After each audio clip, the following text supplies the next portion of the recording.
Hola, ¿cómo están? Los saluda Felipe León, fundador de Diario Sustentable. Les doy nuevamente la bienvenida al Club de la Sustentabilidad. Este día vamos a conversar sobre huella de carbono y la carbono neutralidad. Chile se ha puesto metas ambiciosas para eliminar las emisiones de gases de efecto invernadero, con miras a ser un país carbono neutral el 2050. Algunas empresas han cambiado esa meta en el 2030, otras lo están logrando hoy día. Hace unas semanas en este mismo espacio conversamos con Carún, que fue la primera marca a nivel mundial que informa su huella de carbono de todos sus productos, pero hoy día le queremos dar una vuelta a este tema y enfocarlo en las personas y cómo podemos nosotros como personas medir, mitigar y compensar nuestra huella. Así que ya lo ven, acá estamos conectados hoy día con Gianfranco Marcone, él es meteorólogo y presentador del Tiempo en Canal 13, magíster en cambio climático y CEO de Chile Weather, y con Tomás Meriño, socio fundador de GreenMint, que es una consultora experta en diseño y implementación de estrategias de cambio climático y sustentabilidad. Gianfranco, junto a GreenMint y a Tomás, no sé, te voy a decir el hombre cero carbono o, o el hombre que mide su huella. ¿Cómo lo definirían? Cuéntenos un poco en qué proceso están, porque por lo menos lo hemos visto harto en empresas, como decía, en gobiernos, pero en personas creo que es bastante innovador. Sí, bueno, gracias Felipe por la invitación, saludarlo a ti y también al Tomí. Bueno, técnicamente yo creo que Tomás es más idóneo para definirlo, pero yo lo definiría como quizás como una huella baja. Prefiero decir que tengo una huella baja a decir que soy carbono neutral, porque finalmente la carbono neutralidad, en mi opinión, es una compensación. Puedes tener una huella gigante y si tienes las lucas necesarias vas a compensarlo y vas a seguir con esa huella gigante. Creo que acá lo más importante, aparte de compensar, por supuesto, es minimizar, es tomar acciones, que es un poquito lo que hemos estado haciendo este trabajo con GreenMint desde el año pasado, es tomar acciones que te permitan bajar tu huella, sea una empresa, sea una persona, y demostrar que tu número es pequeño respecto a Chile, respecto al mundo, respecto a lo mejor a la meta de carbono neutralidad, y ojalá seguir bajando ese número, porque yo, como te digo, puedo seguir todos los años compensando, pero creo que también es mucho más importante y más valorable que ese número también veas que va disminuyendo en el camino. Que llegue a ser cero yo creo que es muy difícil, porque nosotros respiramos y ya estamos emitiendo una huella, pero sí que sea lo más bajo posible. Sí, y ahí como para complementar, efectivamente, el que una persona calcule su huella de carbono es muy valioso en relación a las cosas que uno puede identificar que puede hacer en la casa. Al final, todo esto que siempre nos han conversado de, oye, apaga la luz, usa bicicleta, usa eficiencias para el uso del agua, ¿cierto?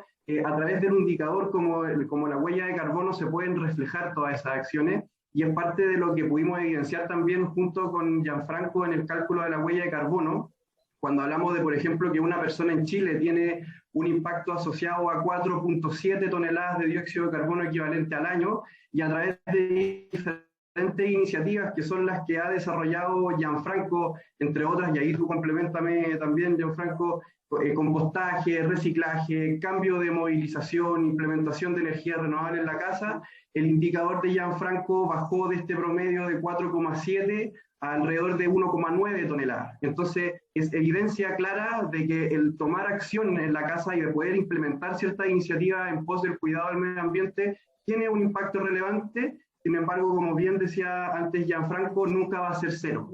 Siempre es importante reducir, tomar acciones y posterior a eso compensar lo que no pudiste reducir, ¿cierto? Buenísimo. Gianfranco, ya nombraba Tomás alguna de las iniciativas, pero para una persona que se está empezando a meter en estos temas de sustentabilidad, hablemos quizás desde acciones desde las más fáciles hasta las que ya personas que estamos más metidas las podemos elaborar. ¿Cómo empezaste este proceso y qué acciones fuiste haciendo en tu vida cotidiana para que esta huella se mitigara? Porque hablábamos de mitigación y compensación. Hablemos ahora de mitigación. ¿Cómo lo hicieron que bajara?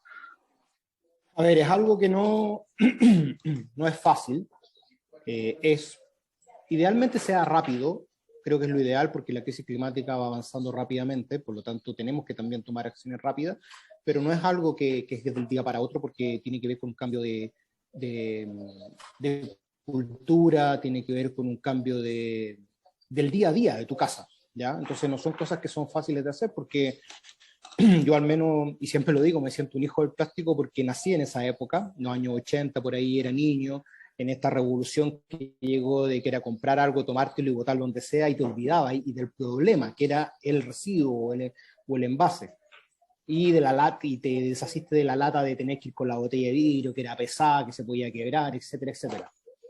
Pero nos dimos cuenta que eso nos generó un gran problema. Entonces hoy en día hay que pensar antes de comprar, si lo vaya a comprar, después hacerte cargo del residuo, lavarlo, aplastarlo, da lo mismo, lo que te haya que hacer, depende si es Tetra Pak, si es plástico, ponerlo en el punto limpio, llevarlo al punto limpio, a veces el punto limpio que no te reciben todo, entonces no es una situación fácil. Pero comencé principalmente, yo creo que a unos 5 o 6 años con eso, que creo que es lo más recomendable para las personas comenzar, con lo que es reciclar. Y cambiar también los hábitos de consumo, porque tampoco sacamos nada con seguir consumiendo indiscriminadamente y finalmente vamos en unos años más, probablemente en 20 años más, nos vamos a hacer la misma pregunta que nos hacemos con la basura, ¿dónde metemos el reciclar? Porque no van a ver a lo mejor la capacidad de esos residuos, darle una nueva oportunidad por la gran cantidad que hay. Entonces también cambiar un poquito los hábitos de consumo, usar más reutilizable, reciclar. Y después, yo creo que me ayudó mucho la pandemia también, porque había muchos tiempos muertos, que fue la época también que aproveché de terminar mi libro, de escribir, porque obviamente yo tenía menos trabajo en el sentido de que en televisión la mayor cantidad era la pandemia, qué estaba pasando con ese virus, qué es lo que era. Entonces obviamente que el tiempo pasaba a ser una segunda opción, en el sentido de cuando no llovía principalmente. Y ahí comencé con el compostaje, con la vermicompostera, que es también un trabajo maravilloso, requiere tiempo sí, pero tampoco todos los días, pero sí requiere tiempo, trabajarlo con los niños también es maravilloso porque a ellos les encanta, ver el resultado después de ver un montón de residuos que podrían haber terminado en la basura y después ver tierra, que es maravilloso también. Y después, bueno, comenzaron otras acciones que quizás ya ahí la gente dice, ¿cómo lo voy a hacer yo si no tengo plata? Toda la razón. Ojalá podamos avanzar en eso, en políticas más de Estado, en subsidios, hay créditos verdes para, por ejemplo, instalar energía solar, que fue la opción que tuve también durante el año pasado. Un proceso también no es rápido porque la SEC se demora en reconocer tu planta, que recién se reconoció ahora en febrero, por lo tanto recién ahora yo estoy pagando 0, lo que es la cuenta. Cambiar el jardín, que también puede ser un trabajo familiar, a un jardín seco. Yo creo que por ahí va un poquito las mayores acciones, pero también un cambio como cultural me pasó que fui a una actividad en la Municipalidad de Las Condes con la alcaldesa, una actividad de cambio climático, que me tocó dar una charla a los alumnos, y estaban regalando un reloj de arena que tú lo ponías, que dura 3 minutos, y lo pones en la ducha. Y lo puse en mi ducha y mis hijos ponen el reloj de arena y sirve como juego, ¿cachai? Y terminando el reloj de arena, ellos apagan la ducha porque no se pueden duchar más porque terminó el reloj de arena. Entonces, han dicho por ahí también ponles una canción de Spotify, claro, pero el problema es si le ponís Rapsodia Bohemia, se te va a ir a la cresta el tema, entonces. Pero claro, son distintas acciones entretenidas que se pueden hacer fácilmente. Buenísimo. Y Tomás, todo este proceso que vivió Gianfranco en estos 2 últimos años, ustedes lo miden, como Gianfranco me comentaba antes de la entrevista, fue un proceso que ustedes lo hacen de harto Excel, de harto número, de medir, transparentar. Cuéntanos un poco cómo funciona. Sí, mira, ahí efectivamente es un trabajo de harta recolección de información. Principalmente lo que hace la huella de carbono es transformar una actividad en un impacto ambiental a partir de un número que se llama factor de emisión, ¿ya? Entonces uno puede calcular a partir de eso, por ejemplo, el consumo de agua, con este factor de emisión, transformarlo en la huella de carbono. Cada una de las actividades tiene un factor de emisión específico, ¿cierto? Que tiene que ver con cálculos que se hacen y que están estandarizados, ¿cierto? Y hay diferentes protocolos que los norman, y nosotros utilizamos esa información junto con Gianfranco para poder entender cuáles son las actividades que él realiza día a día, y con eso poder armar aproximadamente un perfil de sus emisiones. Entonces, en relación a eso, identificamos, por ejemplo, consumo de agua, la compra de alimentos y bebida, el consumo de energía, el servicio de telecomunicaciones, la movilización, que pues, fueron cambiando la forma, ¿cierto? pero también vehículos tercerizados, por ejemplo, la movilización en Uber o las vans que se utilizan en sus viajes de trabajo, etc. Efectivamente, ahí vamos recolectando información en estos consumos, dependiendo de cada una de las actividades, y se hace el cálculo de la huella, todo esto siempre normado por la ISO correspondiente, ¿cierto? Y también por el GHG Protocol, que son como dos de las normas que regulan todo esto. Entonces, es un trabajo arduo, sí, efectivamente. Lo bueno es que para el caso de las personas, las actividades no son tantas y en general uno puede ir haciendo la medición y el registro de esta información día a día. Nos pasa, y también lo vivimos con Gianfranco, el hecho de, no sé, pues cosas tan simples como, por ejemplo, cuando tú botas la basura de tu casa o cuando tú vas a dejar tus residuos al punto limpio, la huella de carbono de una u otra manera te invita a cuantificar, a medir, a pesar cada uno de esos consumos, en este caso de la generación de residuos, y junto con eso poder entender, ¿cierto? Ese registro lo hacemos a través de distintas plataformas, acompañado ahí con la tecnología que facilita hartas cosas, pero no es muy lejano a todo lo que ocurre en el cálculo de las huellas de carbono de empresas, por ejemplo, que es algo que, como tú mencionabas antes, en GreenMind nos dedicamos precisamente a hacer este diseño y cálculo de huellas de carbono en empresas. Ocurre prácticamente lo mismo, las empresas tienen perfiles de emisión de gases de efecto invernadero, lo que nosotros le llamamos el mapa de emisiones, y a partir de eso se calculan y se identifican a través de distintos medios de verificación cuáles son los consumos.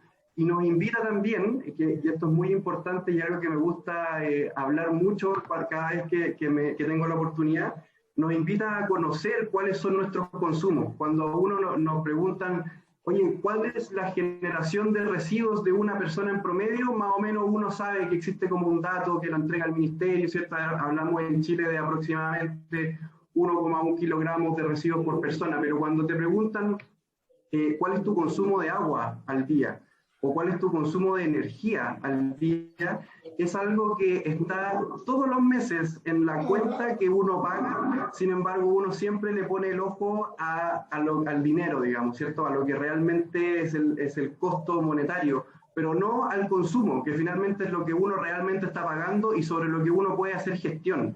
Uno no puede gestionar directamente cuánta plata le va a pagar a la empresa, sin embargo, uno puede gestionar cuánto consume. Y eso se traduce, sin duda, en un beneficio económico, digamos, a corto o mediano plazo, ¿cierto?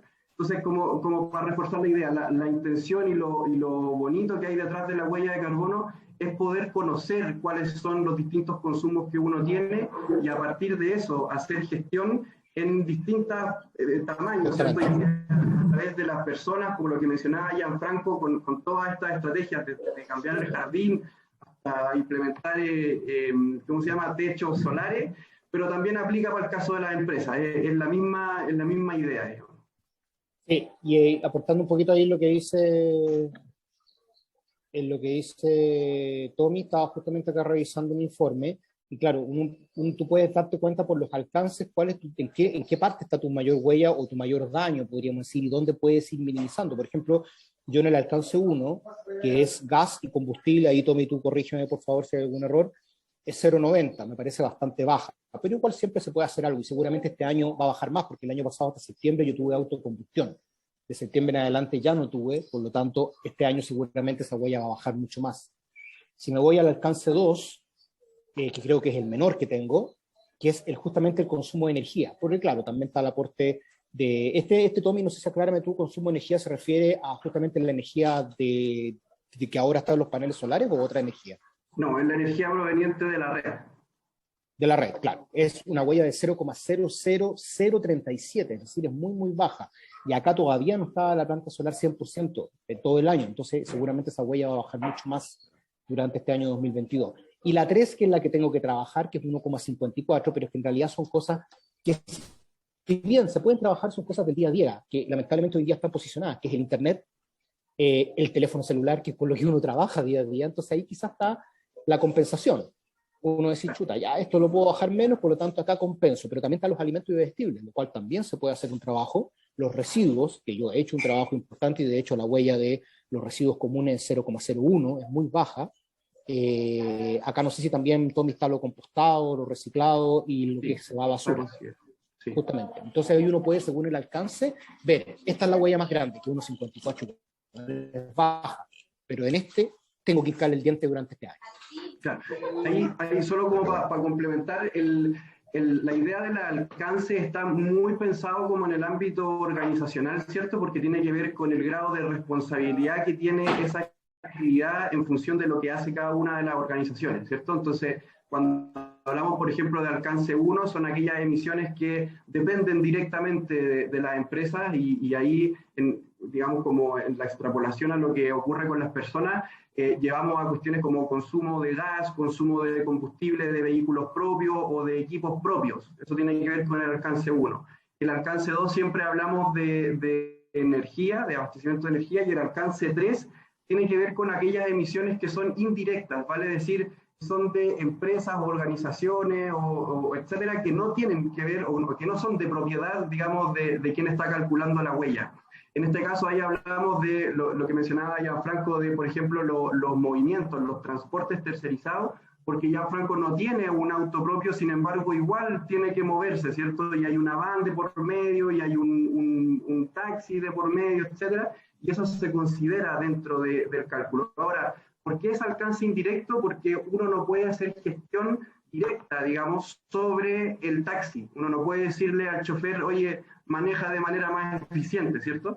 Sin embargo, igual la actividad está siendo realizada y por lo tanto hay una emisión que debería ser asignada a lo que ejecuta Gianfranco día a día. Hay una decisión lo mismo también. ocurre en el caso de la empresa y de todas maneras, y ahí vuelve a ser como un gran privilegio de poder calcular la huella a una persona, es que finalmente todas las actividades pueden ser gestionadas por la persona, digamos. O sea, si bien el alimento y bebida no es algo que uno pueda, digamos, mejorar la forma en la que se produce, uno puede mejorar los hábitos de consumo de cara a poder reducir la huella posteriormente. Todo tiene que ver entonces con cuánto, ¿cierto? Y con cómo lo consumimos, cómo lo utilizamos. Excelente. Oye, Gianfranco, quiero conectar esto con tu labor de educar. Hablaste ahí del libro. Los meteorólogos, por lo menos los más conocidos que vemos en televisión hace un gran tiempo ya, pasaron de solo dar el tiempo y a ser educadores en temas de cambio climático. Cuéntanos ahí cómo se conecta esta medición de tu huella con tu labor también de educación y con el libro que publicaste hace unos meses. Bueno, va totalmente interconectado, totalmente, porque lo que uno hace día a día es justamente contar lo que está pasando y por qué está pasando. Y hoy en día, más que nada, la gente ya no requiere tanto el dato, o que solamente le digas la temperatura, o el cielo cómo está, o si va a llover o no, a pesar de que eso siempre llama la atención e importa bastante, porque hoy en día tenemos los celulares y todos tienen distintas aplicaciones, por más que sean buenas o malas, por más que a lo mejor hay que mirarlo de alguna forma o no, que se harina otro costal, sino que requieren por qué pasó eso, por qué no pasó, por qué pasó de esa manera, y eso es un poquito la labor que teníamos hoy en día, y va totalmente interconectado, porque estas huellas son finalmente las responsables de por qué el clima esté hoy día como está, por qué las condiciones están como están, por qué se inundan algunos países. Ayer nomás mostrábamos unos videos de Indonesia con el agua hasta el cuello la gente, pensábamos que a lo mejor era por lluvia, pero no había llovido, sino que simplemente subía el nivel del mar normal, pero cada vez más alta, producto de que el océano está aumentando su nivel por el cambio climático, calentamiento global, crisis climática hoy en día. Tres palabras, frases que están totalmente interconectadas. Entonces, obviamente que creo yo que es algo que hay que hablar hoy en día, por más que tengan muchas más realidades hoy en día urgentes que hablar, creo que esta sigue siendo una realidad muy urgente que hay que hablar porque nos afecta a nosotros, pero también a otras especies que están en este planeta y que merecen también vivir acá y tener mejores condiciones. Entonces, a veces a mí siempre me gusta destacar hoy día el Día Mundial del Reciclaje, etcétera, y en mi blog siempre destaco por qué, oye, ¿qué tiene que ver esto con el tiempo? Tiene mucho que ver, porque si no reciclamos se va a ir todo a un vertedero, ese vertedero nos va a marcar hasta las masas, no vamos a tener dónde echar las cosas, eso ahí se está emitiendo gases de efecto invernadero, y como siempre les explico a los niños, seguimos tejiéndole un chaleco a la Tierra, que finalmente ya está haciendo un poncho poco menos, el planeta se calienta, el clima se exacerba, y seguimos hablando de lo mismo. se nos ha pasado rápido el tiempo, estamos conversando con Gianfranco Marcone y con Tomás Meriño, hablando de cálculo de la huella de carbono. Se la midió Gianfranco, una huella bastante baja, y me gustaría terminar con, hablamos mucho de mitigación, pero también hay un proceso de compensación. Expliquemos a las personas qué es la compensación y cómo lo hicieron ustedes. Sí, mira, la compensación es una forma de poder de alguna u otra manera utilizar emisiones que no fueron emitidas por algún otro proyecto, por alguna otra organización, en pos, digamos, de lo que no se pudo reducir. Ese es como eventualmente el ideal, ¿cierto? Te pongo un ejemplo. Cuando uno dispone residuos en un relleno sanitario, por ejemplo, la descomposición de los residuos orgánicos en ausencia de oxígeno genera un gas de efecto invernadero que se llama metano, ¿ya? El metano es del orden de 28 veces, o más bien tiene del orden de 28 veces un potencial de calentamiento global mayor que el dióxido de carbono. En palabras más coloquiales, genera 28 veces más efecto invernadero que el dióxido de carbono, ¿ya? Eso es como de manera un poco más simple de decir. Existen ciertos proyectos en los que se utiliza este metano en los rellenos sanitarios para poder generar energía, y algo que ocurre aquí también en Chile, específicamente en Santiago, se hace. La transformación, digamos, del metano en energía implica que que existe un cambio, digamos, en este metano que se transforma en dióxido de carbono con la generación de energía. Por lo tanto, existe un delta de aproximadamente 28 veces las emisiones que dejaron de ser emitidas. Y esas 28, digámosle X, 28 emisiones que dejaron de ser emitidas, se pueden transar en un mercado, evidentemente, previo de certificación y una auditoría que es bien precisa, bien minuciosa, está bastante validada. Y esta auditoría permite entonces certificar que tú tienes emisiones que dejaron de ser emitidas. Ese es como el concepto que hay detrás de la compensación. Y por lo tanto, ciertas personas o ciertas empresas pueden acceder a esto que se llama el bono de carbono, que son precisamente estas emisiones que no fueron emitidas. Ejemplo de esto, como te comentaba, el relleno sanitario, pero hay un montón de tipos de actividades, partiendo por la reforestación, pero también pasando por proyectos de, como te comentaba, de generación de energía o de cambios de procesos agrícolas. Por ejemplo, también están metidos cuestiones como permacultura u otro tipo de estrategias. Entonces, finalmente es un mercado en el cual distintos proyectos permiten reducir las emisiones que serían emitidas por un proyecto común y corriente, y ese delta puede ser entonces transado para poder compensar aquellas emisiones que, como te digo, idealmente no pudieron ser reducidas. Perfecto, buenísimo. En tu caso, Gianfranco, hicieron una compensación. Sí, pues se hizo una compensación. La idea siempre era dejar un legado igual en Chile. Entonces ahí se hizo igual una compra de arbolitos a través de Fundación Reforestemos, pero Fundación Reforestemos no tiene una certificación. Ahí no sé si Tommy puede aclarar un poquito más el concepto de la certificación. Entonces lo hicimos a través de Carbon Skin, con un proyecto en Brasil que hace reforestación, pero también cuida la biodiversidad, la fauna, en pleno Amazonas, donde sabemos que también hay un problema bien muy grande de deforestación. Buenísimo. Les quiero agradecer por esta conexión con Diario Sustentable, con el Club de la Sustentabilidad. Salieron conceptos bien entretenidos, novedosos. Ahí se pueden conectar con Green Mint, los que quieran conocer más de cómo medir la huella de carbono de empresas y personas. Y nos vemos en Diario Sustentable, en las redes sociales, Spotify, SoundCloud y en el YouTube. Así que muchas gracias, Gianfranco. Gracias, Tomás, por estar con nosotros hoy día. Muchas gracias. Oye, una invitación a las personas a que existen calculadoras también disponibles en Google. Es cosa como de poner en internet, ¿cierto? Como cómo calcular la huella, y ahí hay ciertas estimaciones que se pueden hacer que son bastante acertadas. Y nada, de nuevo invitar a todas las personas y también a las empresas a conocer a su consumo, porque a partir de eso siempre se va a poder hacer gestión y poder ir mejorando entonces el desafío que tenemos, ¿cierto?, de no aumentar la temperatura global del planeta, ojalá en 1,5 grados. Gracias. Buenísimo. Eso, muchas gracias. Gracias, nos vemos.